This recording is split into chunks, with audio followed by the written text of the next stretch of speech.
तीन भुवन में सार वीतराग विज्ञानता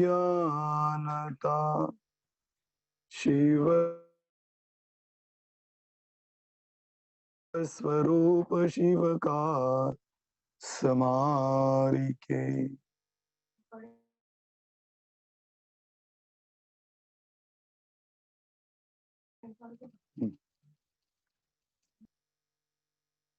प्रतिदिन की सायंकालीन सभा में तीन लोक में से अधोलोक का वर्णन प्रारंभ किया है और इस अधोलोक के वर्णन में नरक के बारे में हम जानकारी ले रहे हैं। 2 दिन से हमने नरक के सामान्य स्वरूप के बारे में जानकारी ली थी। अधोलोक में 7 नरक, 7 परिक्रम से जाए तो अधोलोक में 7 पृथ्वियां, 7 पृथ्वियों के बीच में त्रसनाड़ी और त्रसनाड़ी के अंदर बिल या नरक। इस प्रकार से यह सामान्य रूप से हमने नरक का वर्णन देखा है। आज हम उसकी प्रथम नरक के बारे में विस्तार से चर्चा करने जा रहे हैं। वैसे देखा था हमने कि पहला जो राजू है, उस राजू में ऊपर की तरफ पहला नरक है और उसी राजू में नीचे की तरफ दूसरा नरक है। ऊपर की तरफ पहला नरक के भेद भी कल हमने देखे थे। 3 प्रकार के भेद है। 3 प्रकार के भेद में अब बहुल भाग जो है, खर भाग, पंख भाग और अब बहुल भाग। इसमें से खर भाग में 16 पृथ्वियां हैं। पंख भाग में भवनवासी व्यंतरों के भवन हैं और अब बहुल भाग में नरक गति के जीवों के बिल पाए जाते हैं। और उन बिलों की चर्चा कल हमने की थी। वह यह की थी, बिल 3 प्रकार के होते हैं। एक इंद्रक बिल, एक श्रेणीबद्ध बिल और एक प्रकीर्णक बिल। इंद्रक बिल जो सेंटर में होता है, श्रेणीबद्ध बिल जो दोनों तरफ दिशागत और विदिशागत। आपको सबको याद हो रहा है ना, कल हमने इसकी चर्चा की थी। आपको याद तो आ रहा होगा, फिर भी अभी यहां पर अपन स्क्रीन पे देखते हैं।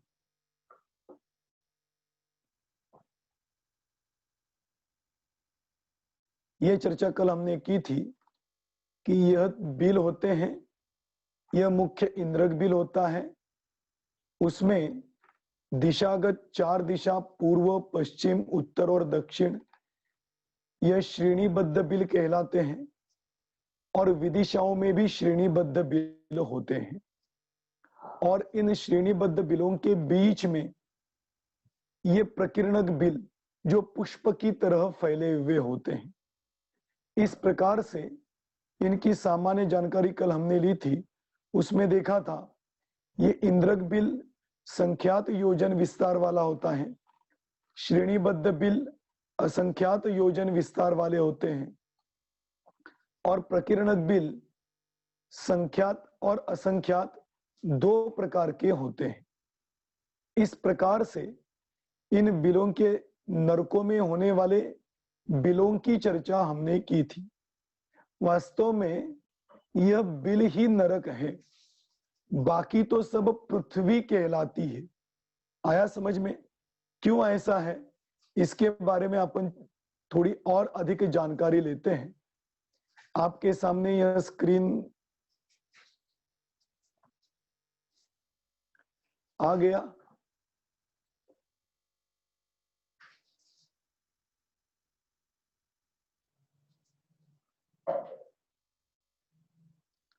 देखिए, यह आपके सामने दिखाई दे रहा है।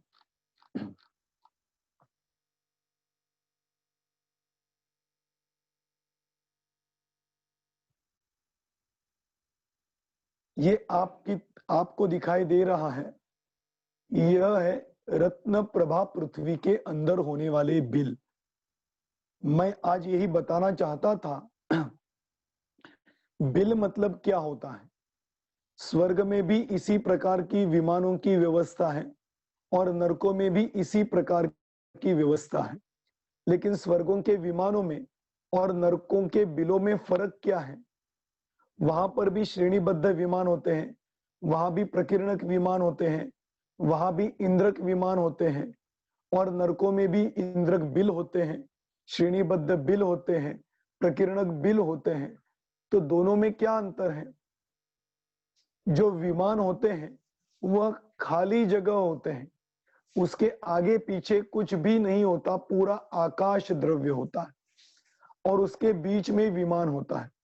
जैसे हम देखते हैं आकाश में उड़ने वाला जो विमान होता है उसके बाजू में तो सब आकाश द्रव्य होता है और विमान आगे बढ़ता है। यह तो होगी स्वर्ग के विमानों की व्यवस्था। उनका विस्तार तो हम जब स्वर्ग की चर्चा करेंगे तब करेंगे। नरकों में जो बिल कहलाते हैं, बिल मतलब गड्ढे, गड्ढे मतलब जैसे प्लेन भूमि है और उस भूमि के बीच में एक आध गड्ढा गड्ढा हो तो वह गड्ढा उस भूमि के अंदर धसा हुआ होता है। इसी प्रकार से नरकों के जो बिल होते हैं वे बिल इसी प्रकार से जमीन के अंदर धसे हुए होते हैं। कैसे? ये देखिए,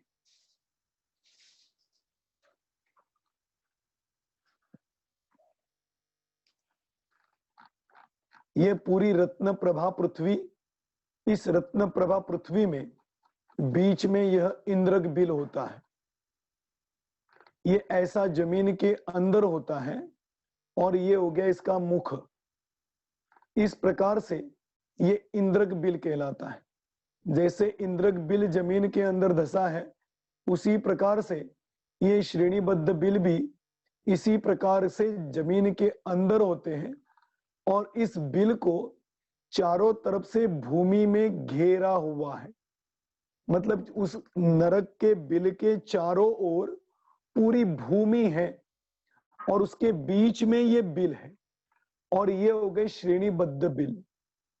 और ये दिशागत श्रेणीबद्ध बिल हुए, ये विदिशागत श्रेणीबद्ध बिल हुए, और ये हुआ प्रकीर्णक बिल। प्रकीर्णक बिल किस प्रकार से? देखिए, ये छोटे वाले प्रकीर्णक बिल और ये बड़े वाले प्रकीर्णक बिल। जो मैंने कहा था संख्यात योजन विस्तार वाले ये प्रकीर्णक बिल हुए और असंख्यात योजन विस्तार वाले ये प्रकीर्णक बिल हुए। इस प्रकार से ये पूरी रत्न प्रभा पृथ्वी और इस रत्न प्रभा पृथ्वी के अंदर इस प्रकार के बिल होते हैं। अब इनके पटलों की भी चर्चा हमने की थी। प्रश्न तो सबको यह पढ़ा होगा, पटल मतलब क्या? देखिए, भूमि तो ऐसी प्लेन है, इस प्लेन भूमि में यह जो बिल है यह बिल बिल्कुल एक लेयर में है। लेयर मतलब एक जिसको अपन कहें कि एक बिल्डिंग है, 3 मंजिल बिल्डिंग होगी तो अपन first floor, second floor, third floor कहते हैं। पहली मंजिल, दूसरी मंजिल, तीसरी मंजिल। तो उस मंजिल पे जितने भी फ्लैट होते हैं वे बिल्कुल एक लेवल में होते हैं, कोई नीचे ऊपर नहीं होता, सब एक लेवल में ही होते हैं। इसी प्रकार से ये बिल भी एक लेवल में होते हैं। इनकी ऊंचाई कम अधिक है उसकी चर्चा तो अभी अपन करने वाले हैं, लेकिन सभी बिलों का लेवल एक होता है। जो एक लेवल में बिल होते हैं उनको कहते हैं पटल। पटल मतलब भूमि के उस भाग को कहते हैं जिस भाग में सभी बिल एक लेवल में हो, उसको कहते हैं पटल। मतलब पटल नाम की कोई वस्तु नहीं बल्कि भूमि में होने वाले एक लेवल वाले बिल, उसको कहते हैं पहला पटल। इसके नीचे देखो, मैंने नीचे की तरफ से भी आपको दिखाया, ये पूरा भूमि का ही भाग है, लेकिन इस भूमि के भाग में नीचे चारों ओर देखिए, ये आपको भूमि दिखाई दे रही है, दिखाई दे रही ना। और इस भूमि के अंदर नीचे ये धसे हुए बिल है। इसको मैंने ट्रांसपेरेंट इसलिए बनाया कि ये आपको समझ में आए। इतने ट्रांसपेरेंट ये भूमि नहीं होती, बल्कि ये भूमि पूरी रत्नों से खचित है ना। तो इस प्रकार से यह बिल होते हैं, इसको कहते हैं पहला पटल, जो एक लेवल में आपको दिखाई दे रहा है। अब ये दूसरा पटल हुआ, दूसरे पटल में भी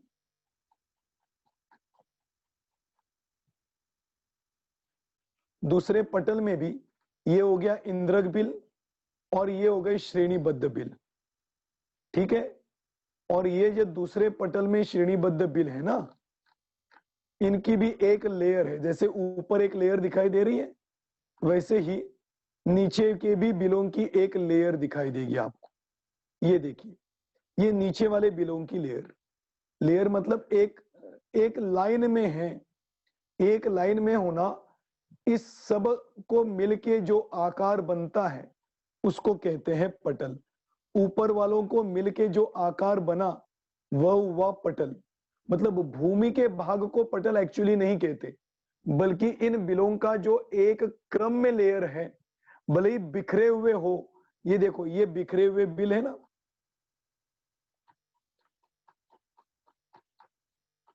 ये श्रेणीबद्ध बिल हुए और ये प्रकीर्णक बिल हुए, ठीक है। ये श्रेणीबद्ध बिल हुए, ये प्रकीर्णक बिल हुए। लेकिन इनका भी एक लेयर है, क्योंकि ऊपर से देखा जाए तो ऊपर से सब बिल एक समान है, लेकिन नीचे की तरफ उनकी ऊंचाई और ऊंचाई कम ज्यादा है। अब इनके बारे में भी कल अपन ने चर्चा की थी सामान्य रूप से, वो मैं आपको अभी बताऊं। ये जो इंद्रक बिल है, इसकी ऊंचाई 1 कोस योजन है। कैसी है वो भी आप देखना चाहो तो देख लीजिए।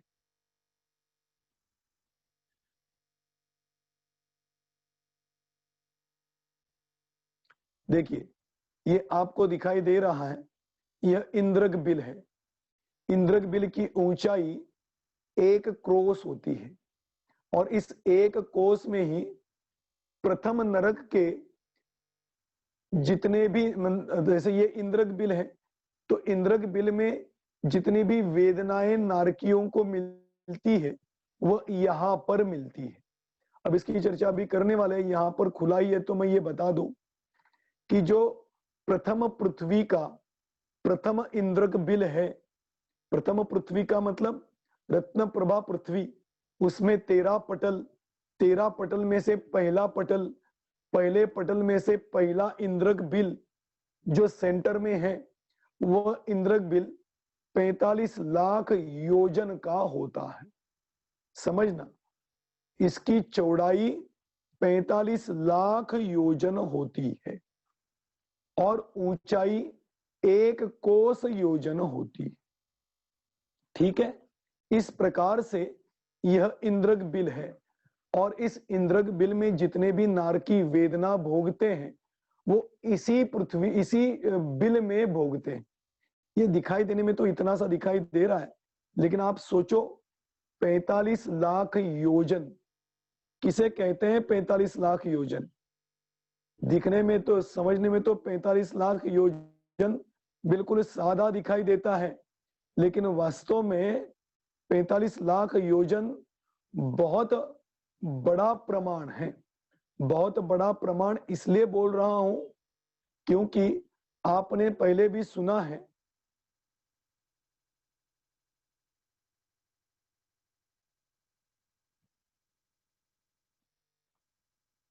आपने पहले भी सुना है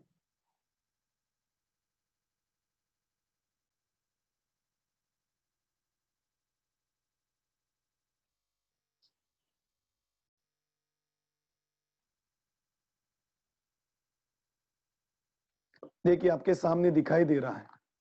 ये मैं आपको यहां पर इसलिए दिखा रहा हूं, इसकी चर्चा अभी अपने को करनी है। अभी तो सिर्फ इंद्रक बिल के बारे में सोच रहे हैं। तो ये हो गया पहला नरक।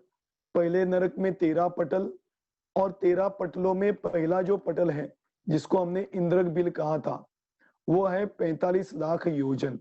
अब मैं क्या बताने जा रहा हूं, इस 3 लोक में 3 वस्तुएं ऐसी है जो बिल्कुल समान हैं। कैसे?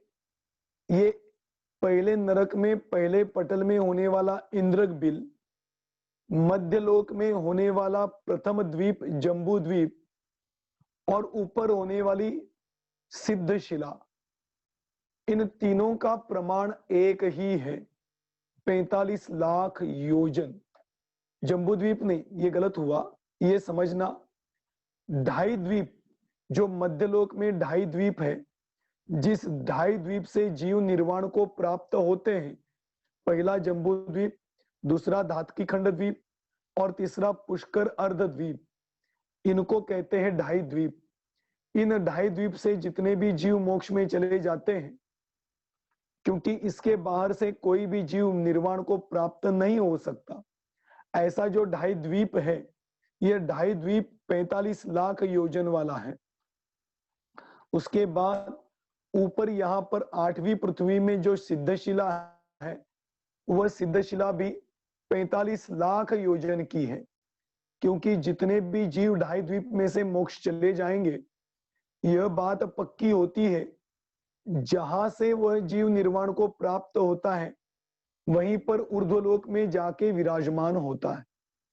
इसलिए ढाई द्वीप 45 लाख योजन वाला है, तो सिद्धशिला भी 45 लाख योजन की होती है, और वहीं पर निर्वाण प्राप्त हुए जीव स्थिर हो जाते हैं। इस प्रकार से ढाई द्वीप 45 लाख योजन वाला है, सिद्धशिला 45 लाख योजन की है, और ये प्रथम बिल जो है इंद्रक बिल, वह भी 45 लाख योजन का होता है। लेकिन ये मत समझना कि इस इंद्रक बिल से कोई निर्वाण को प्राप्त होता है, ऐसा नहीं। ये तो मैंने आपको तीनों के समान प्रमाण बताए कि इस तीन लोक में समान प्रमाण वाले सिर्फ ये तीन वस्तुएं हैं, 45 लाख योजन वाला सिद्धशिला, 45 लाख योजन वाला ढाई द्वीप और 45 लाख योजन वाला ये इंद्रक बिल। ऐसा ये 45 लाख योजन चौड़ा और 1 कोस ऊंचा, ऐसा यह इंद्रक बिल होता है। ऐसे एक पटल में एक इंद्रक बिल होता है और श्रेणीबद्ध बिल होते हैं और प्रकीर्णक बिल होते हैं। आया समझ में? इस प्रकार से यहां पर हमने देखा था, ये इंद्रक बिल दिखने में तो बहुत छोटा दिखाई दे रहा है, लेकिन इसका प्रमाण है 45 लाख योजन।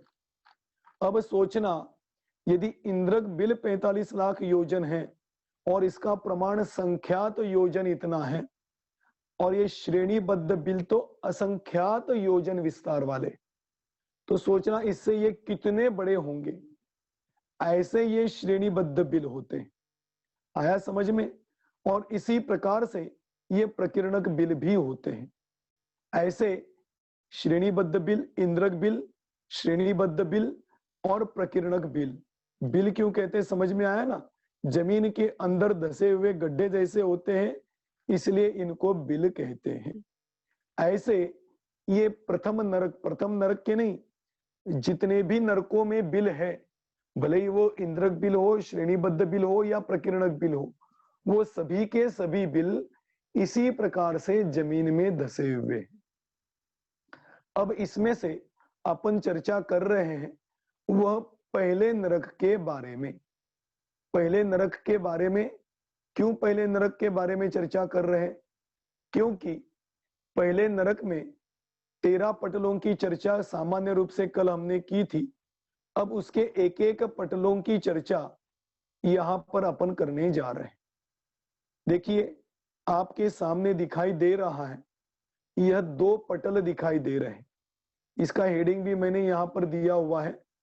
पहला पटल है, यह प्रथम नरक का पहला पटल। प्रथम नरक, प्रथम पृथ्वी जो रत्नप्रभा पृथ्वी, उसमें 13 पटल, 13 पटल में से ये पहला पटल। और ये बाजू में दिखाई दे रहा है वो अंतिम पटल। इस प्रकार से ये पहला पटल है और ये अंतिम पटल है। इसमें एक इंद्रक बिल होता है जो कि सेंटर में है। उसके बाद श्रेणीबद्ध बिल होते हैं। जो कि एक श्रेणी में दिखाई दे रहे हैं। अब ये जो पहले पटल में होने वाले श्रेणीबद्ध बिल हैं, उन बिलों की दिशागत संख्या, क्योंकि दो प्रकार के श्रेणीबद्ध बिल मैंने आपको बताए थे, एक दिशागत श्रेणीबद्ध बिल और एक विदिशागत श्रेणीबद्ध बिल। दिशागत श्रेणीबद्ध बिल होते हैं 49 ये दिशागत, कौन सी दिशा में? चारों दिशाओं में, पूर्व, पश्चिम, उत्तर और दक्षिण। प्रथम पटल में दिशागत बिलों की संख्या है 49 और विदिशागत जो बिल होते हैं, उन विदिशागत बिलों की संख्या है 48। आया समझ में? ये दिशागत हुए और विदिशागत हुए। ये बिल तो त्रिलोक सार और तिलोय पन्नति में बताए गोल आकार के होते हैं, लेकिन जो प्रकीर्णक बिल होते हैं, जो मैंने अभी आपको संख्यात योजन और असंख्यात योजन वाले बताए, वे प्रकीर्णक बिल ऐसे जो आपको दिखाई दे रहे, त्रिकोण है, चौकोर है, गोल है, छोटे हैं, बड़े हैं, सब प्रकार के बिल होते हैं। और इन सब की संख्या मतलब इन सब का आकार संख्यात योजन और असंख्यात योजन विस्तार वाला होता है।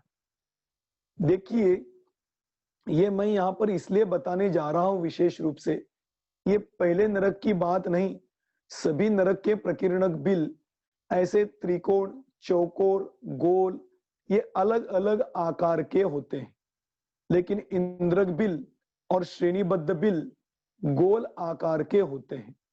तत्वसार नाम का ग्रंथ है, उसमें यह उल्लेख है कि यह इंद्रक बिल त्रिकोण होता है और बाकी के चौकोर और गोल होते हैं।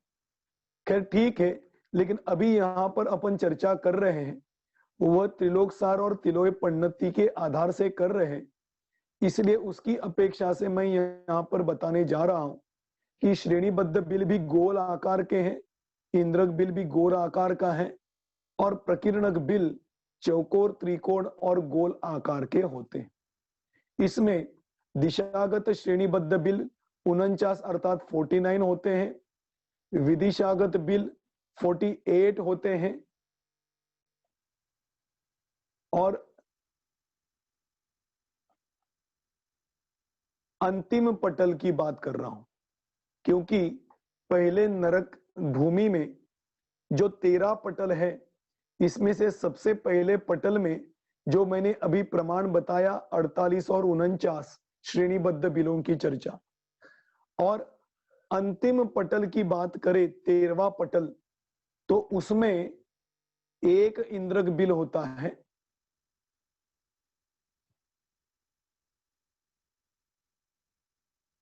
और ये श्रेणीबद्ध बिल जो है, वे श्रेणीबद्ध बिल 37 होते हैं दिशागत, और विदिशागत जो बिल है वे बिल 36 होते हैं। ध्यान रखना, मैं एक सामान्य जानकारी आपको यहां पर दूं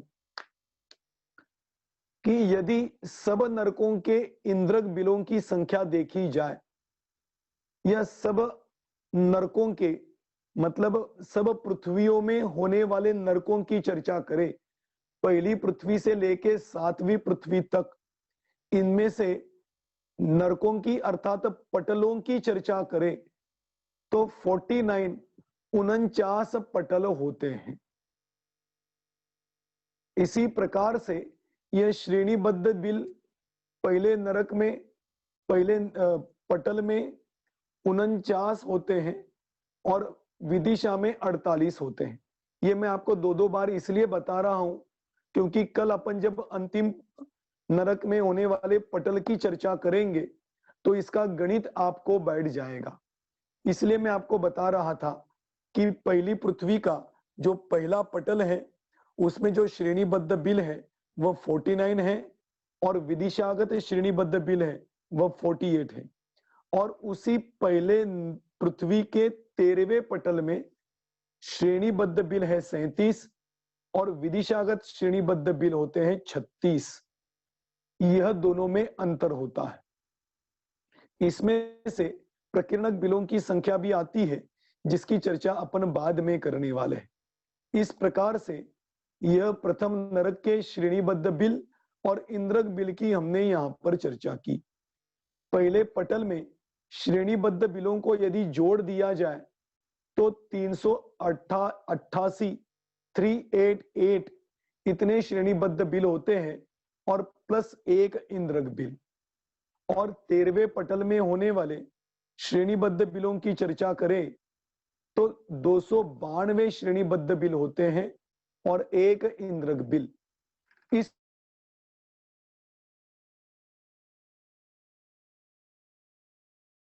प्रकार से प्रथम नरक के पहले इंद्रक बिल की चर्चा की। अब उसका थोड़ा सा अंतर भी यहां पर देखते हैं। क्या अंतर बता रहा हूं, देखिए।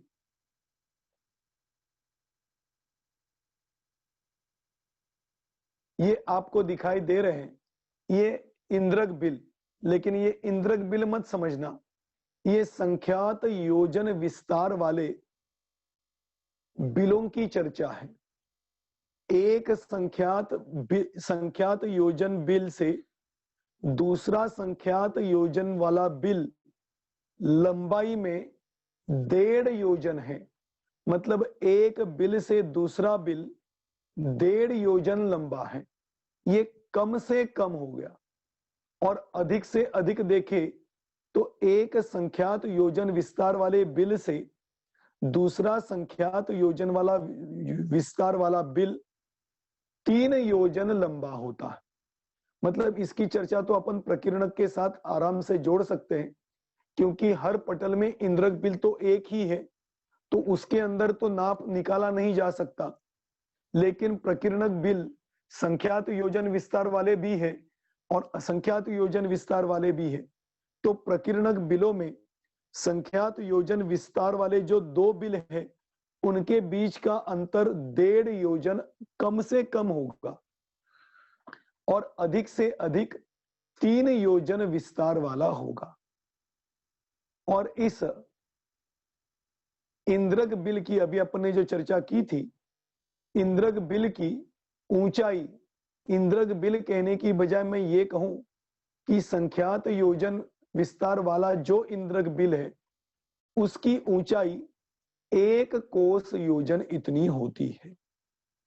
अब आगे चले, आगे आपको दिखाई दे रहा है ये असंख्यात योजन विस्तार वाले बिल।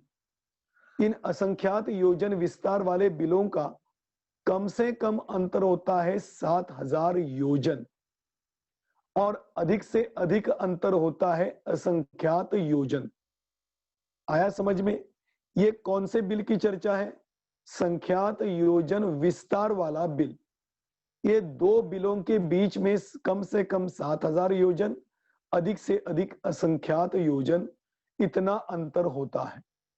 और इस असंख्यात योजन विस्तार वाले जो श्रेणीबद्ध बिल है, उसकी ऊंचाई देखें तो 1.33 कोस इतनी ऊंचाई श्रेणीबद्ध बिल की होती है। समझ में तो आ रहा है ना? श्रेणीबद्ध बिल जमीन के अंदर कितना धसा है? तो 1.33 कोस इतना नीचे जमीन के अंदर धसा हुआ है। ठीक है, अब आगे देखिए। ये तो भी इंद्रक बिल की चर्चा और श्रेणीबद्ध बिल की चर्चा। अब जो प्रकीर्णक बिल है, गोल हो, चौकोर हो, त्रिकोण हो, किसी भी आकार के हो, ये छोटे हो या बड़े हो, इन सब की ऊंचाई बताई है 2.33 कोस। मतलब इंद्रक बिल 1 कोस, श्रेणीबद्ध बिल 1.33 कोस और प्रकीर्णक बिल संख्यात योजन वाला विस्तार वाला हो या असंख्यात योजन विस्तार वाला हो, वह 2.33 कोस इतनी ऊंचाई वाला होता है। ये समझ में आए, इसलिए मैंने ये चौकोर वाला प्रकीर्णक बिल यहां पर लिया। इस प्रकार से यह पहले पटल में होने वाले इंद्रक बिल, श्रेणीबद्ध बिल और प्रकीर्णक बिल का विस्तार यहां पर बताया। ये पहला पटल कहने की बजाय पहली पृथ्वी में जो 13 पटल है, इन 13 पटलों में इंद्रक बिल की ऊंचाई 1 कोस होगी, श्रेणीबद्ध बिलों की ऊंचाई 1.33 कोस होगी और प्रकीर्णक बिलों की ऊंचाई 2.33 कोस होगी। किसमें? पहली पृथ्वी में होने वाले पटलों में होने वाले नरकों के बिलों की चर्चा।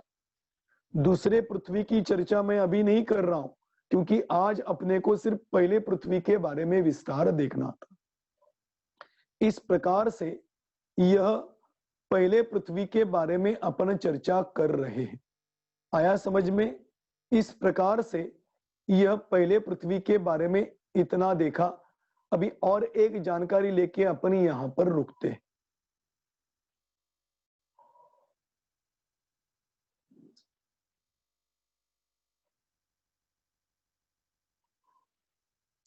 देखिए, आपके सामने यह जो दिखाई दे रहा है,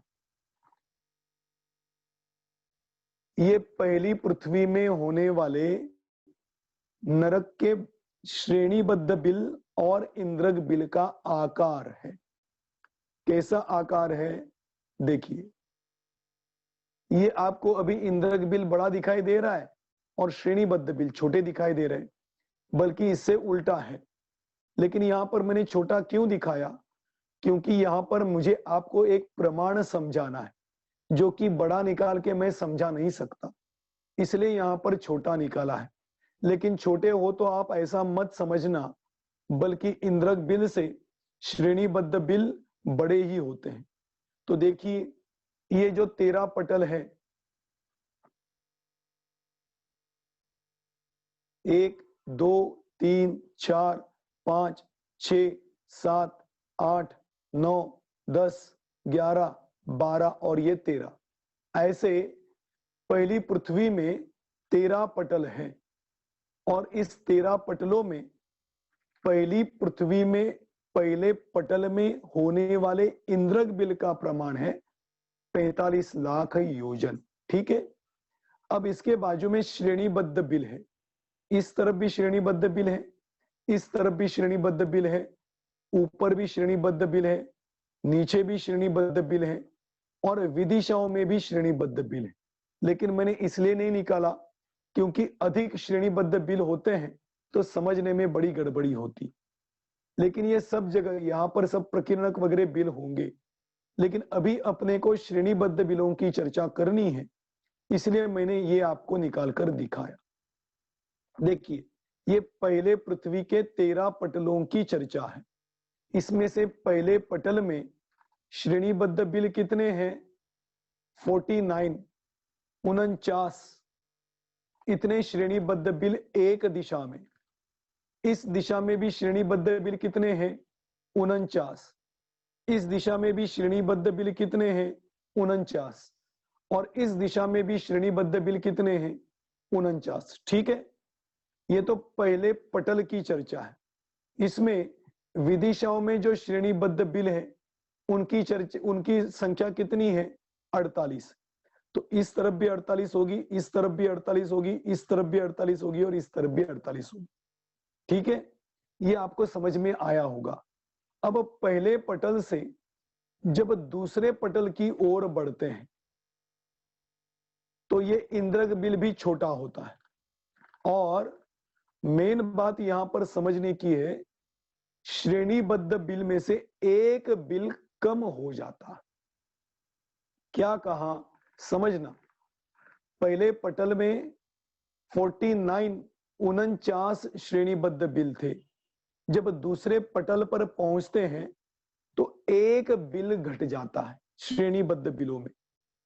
तो श्रेणीबद्ध बिल में पहले 49 थे, दूसरे पटल में 48 हुए, तीसरे पटल में और एक बिल कम हो गया, चौथे पटल में और एक बिल कम हो गया, पांचवें पटल में और एक बिल कम हो गया।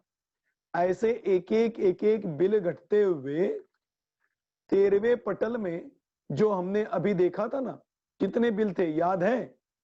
37 श्रेणीबद्ध बिल रह जाते हैं पहले पटल में। अब आपको थोड़ी बात क्लियर हुई होगी कि पहले पटल में 49 बिल थे, एक एक घटते हुए 13वें पटल में यदि श्रेणीबद्ध बिलों की चर्चा देखे, मतलब दिशागत श्रेणीबद्ध बिलों की चर्चा देखे, तो 37 होते हैं। जैसे इस तरफ 37 है, इस तरफ भी 37 है, इस तरफ भी 37 होंगे और इस तरफ भी 37 होंगे। ठीक है। अब विदिशाओं की चर्चा करें। दिशाओं में तो 49 थे, विदिशाओं में पहले पटल में कितने थे? 48। इसको भी एक एक घटाते जाओ तो 13वें नंबर का जो पटल है, इस पटल में विदिशागत जो श्रेणीबद्ध बिल है, उन बिलों की संख्या 36 हो जाती, क्योंकि 48 में से एक एक कम होते गए ना, तो 13 पटल के 13 कम हुए। ऐसे एक एक घटते हुए विदिशागत श्रेणीबद्ध बिलों की चर्चा करें तो 36 बिल बच जाते हैं। ऐसे पहले नरक में श्रेणीबद्ध बिलों की चर्चा अपन ने की थी, कितने? 388। और 13वें पटल में होने वाले श्रेणीबद्ध बिलों की चर्चा की थी, कितने? 292। इस प्रकार से यह प्रथम नरक के होने वाले पटल और उन पटलों में होने वाले श्रेणीबद्ध बिलों की यह संख्या यहां पर समझ में आती। ठीक है, आया समझ में? ऐसे ये श्रेणीबद्ध बिल होते हैं, इस तरफ, इस तरफ, इस तरफ और इस तरफ। ऐसे पहले नरक के श्रेणीबद्ध बिल, इंद्रक बिलों की चर्चा हमने चर्चा की। अब प्रकीर्णक बिलों की चर्चा अपन कल करने वाले हैं और साथ में यह भी देखेंगे कि यह जो 7 प्रकार के नरक की पृथ्वियां बताई है, इसमें होने वाले बिलों में कुछ बिलों में तो उष्ण बिल है, कुछ बिल तो शीत बिल है। यह तो आपने छलाला में पढ़ा है कि उष्णता भी अधिक होती है और शीतलता भी अधिक होती। तो किस प्रकार के बिलों में उष्णता है, कितने प्रकार के बिलों में शीतलता है, और वो उष्णता और शीतलता कैसी है, यह देखते हुए हम दूसरे नरक के बारे में चर्चा करेंगे। आज इस पहले नरक के स्थानगत चर्चा की। अभी इस पहले नरक में उस नारकियों के बारे में, उनके अवधि ज्ञान के बारे में, बाकी सबकी चर्चा इसमें आने वाली है, वह हम क्रम से करेंगे। आज तो अपन यहां पर इतना देखा, स्थानगत पहला नरक, उतनी चर्चा करके अभी यहां पर रुकते हैं। किसी को कोई प्रश्न हो तो आप पूछ सकते हैं।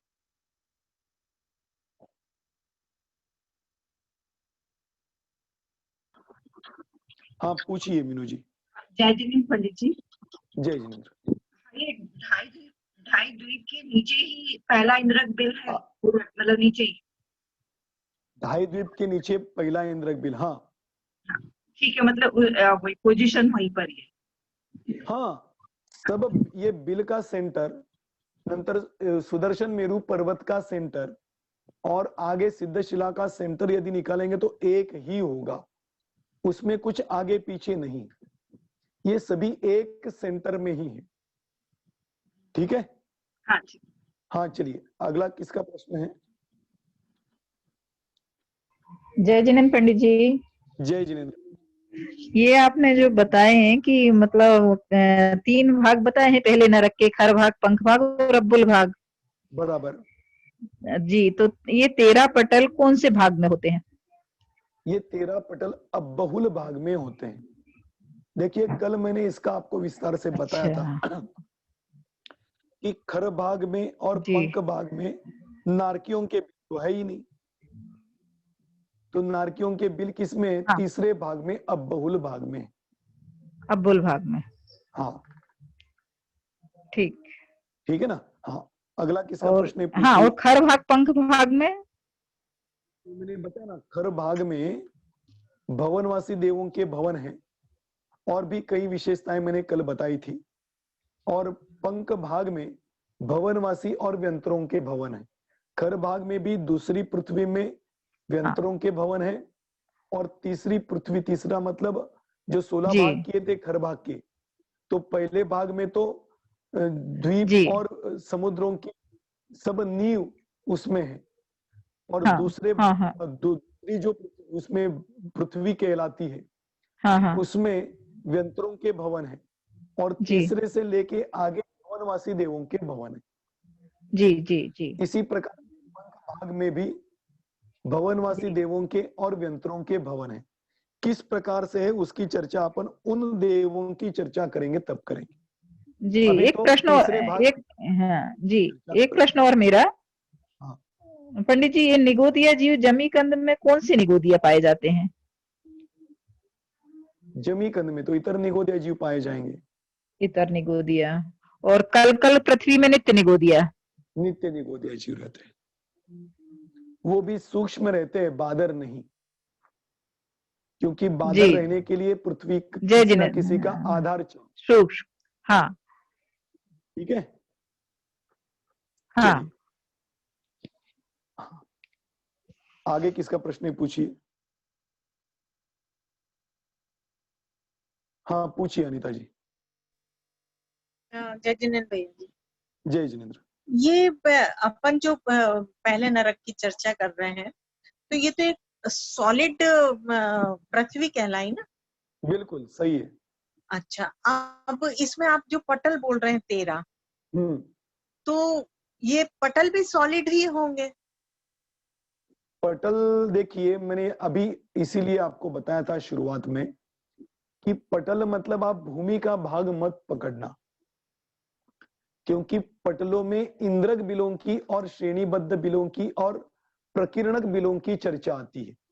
एक पटलगत श्रेणीबद्ध बिल, पटल मतलब लेयर, यदि आप भूमि के साथ लो तो वो जो 1 कोस, 1.33 कोस और 2.33 कोस, हाँ यह जो मैंने नरकों के बिलों की ऊंचाई बताई ना, हाँ उतने भाग को आप ले सकते हैं पृथ्वी के, उसके नीचे के भाग को आप पटल में नहीं ले सकते। आया अच्छा, समझ हाँ में मैं क्या ठीक, कह रहा हाँ हूँ? हाँ समझ गए। हाँ, ठीक है ना। जो देखिए मैक्सिमम मैं ये आपको यहाँ पर दिखा भी दूं, कोस, मैक्सिमम 2.33 कोस एक पटल की मोटाई हो गई। मोटाई हो गई, करेक्ट। और उतना ही उसका पटल का प्रमाण समझ लेना। इससे नीचे जो ठोस भाग है वो पटल में नहीं आएगा। हाँ ये जो नरक के बिल आपको दिखाई दे रहे हैं ना सामने, हाँ, इसके बीच वाला जो भूमि का भाग होगा उसको आप उपचार से पटल में ले सकते हो, या उसको पटल कह भी सकते हो, तो ये लेकिन जो बीच इसके का नीचे का भाग है, भाग बीच का जो भाग है वो भी तो सॉलिड ही होगा। सॉलिड ही होगा। ठीक है, हाँ हाँ चलिए आगे। हाँ, बीच का जो भाग होगा वो भी सॉलिड होगा, वो भी पृथ्वी का ही बिल्कुल, भाग होगा। हाँ तो पृथ्वी का ही तो भाग है ना, क्योंकि ये मैंने आपको पहले ही बताया था, पृथ्वी के अंदर जैसे गड्ढे हैं वैसे बिल है, तो ये हाँ, सब भाग पृथ्वी का ही है। ये अपन दूसरे पटल का जो गड्ढा है, तो उसमें जाएंगे कैसे? क्यों, इतने जल्दी जाने की क्या गड़बड़ है? नहीं जाने। समझ लीजिए, उसमें जाएंगे मतलब देखिए यहाँ पे जाने का सवाल नहीं आता है, ये अभी चर्चा अपन ने की नहीं। इसकी जो उत्पाद भाग है ना, उत्पाद मतलब उत्पाद जहाँ सही पे है, नारकी जीव उत्पन्न जिस होते हैं, जन्म लेते, हाँ वो जन्म लेते हैं, उसकी चर्चा तो अपन ने अभी की नहीं। उसकी चर्चा करेंगे तो आपको समझ में आएगा। ये ऊपर भी सॉलिड ही है, यहाँ से कोई नारकी जीव कूद के बाहर आ गया और भाग गया, ऐसा नहीं होता है। ये ऊपर से भी पैक ही रहेगा, उसके ऊपर नहीं आ सकता है नारकी जीव। अच्छा, आया समझ में? ये तो आपको हाँ समझने हाँ के लिए कैसा गड्ढा होगा वो मैंने निकाल के दिखाया। अब हाँ हाँ असली गड्ढा देखना हो तो नरक में ही जाना पड़ेगा आपको। हाँ, नेचुरल है। जो पहला पटल है, उसके ऊपर वाला जो भाग है उसकी पृथ्वी है, उसका हाँ, सॉलिड भाग है। हाँ ठीक ठीक, दूसरे पृथ्वी के ऊपर भी जैसे है तो इसी वो का भाग सॉलिड थोड़ा सा भाग होगा ही ना, है। क्योंकि पटलों की ऊंचाई मैंने कल आपको बताई थी, कल फिर बताऊंगा। एक पटल से दूसरे पटल की ऊंचाई अभी आएगी तो उसके कारण आपको समझ में आएगा। देखिए इसके आगे और बहुत सारी चर्चा है जो कि अभी अपने को करनी है कि एक नरक के बिल से ऊपर वाले नरक के बिल के बीच में कितना अंतर है, स्पेस। फिर एक नरक के बिल का दूसरे नरक के बिल के बीच का अंतर कितना है। ये स्वस्थान प्रमाण और परस्थान प्रमाण करके आया है, उसकी चर्चा अभी अपने को करनी है, वो समझेंगे तो और अधिक क्लियर हो जाएगा। ठीक है, ठीक है। हाँ अभी आगे पूछिए अनीता जी। हाँ बस ठीक है, धन्यवाद भैया। जय जिनेन्द्र। जय जय।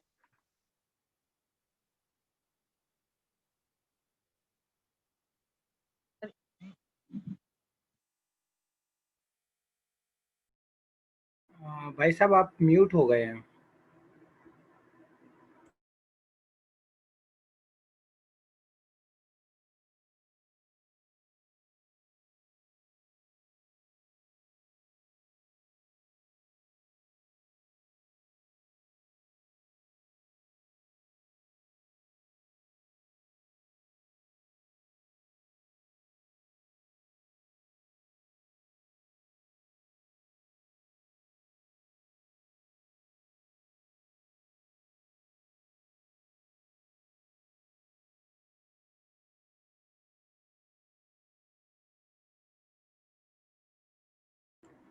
विक्रांत जी भाई साहब आप अनम्यूट कीजिए।